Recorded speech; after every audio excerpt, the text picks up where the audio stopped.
Let's now bring in Fahad Ibne Masood, live from Muscat. He's an aircraft accident investigator who worked for the Pakistani Air Force for nearly 15 years.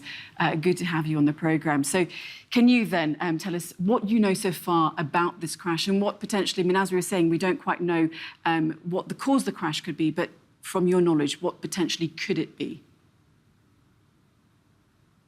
This ATR 72-500 has been flying for a decent amount of years right now. We're a very safe track record. Yes, they've had some incidents in the recent past, a few accidents to be specific. But if I were to put this in numbers, I would not say this to be anything but a technical malfunction, which is probable. Once again, this is all hypothesis. We cannot put a finger on it as I speak.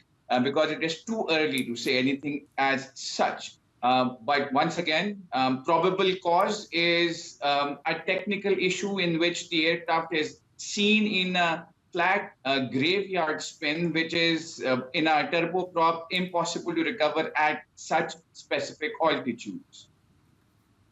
Now, all the people on this plane died. Is there anything potentially that could have been done by the pilot to avoid such mass death?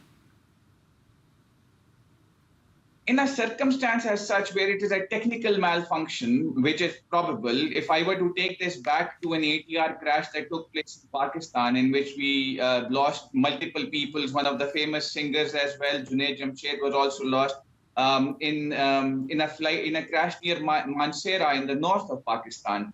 There is no video evidence of it, but there was a technical malfunction in that accident as well. Long story short, a probable technical issue. Pilot in this circumstance at this altitude will play a very nominal role in which we can see once again the aircraft spinning, probable one engine operational, the other engine not operational, and going into a graveyard spin.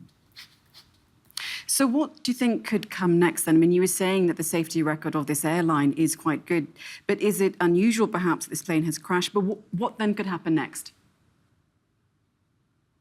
Well, it's going to be a multinational investigation for sure. ATR from France is going to be there, engine manufacturers as well. We will have the Brazilian Civil Aviation Authority in play, as well as the French Civil Aviation Authority. There may be other co-opted members, but for now, this is where it stands. But the truth, as I mentioned before, needs to be found.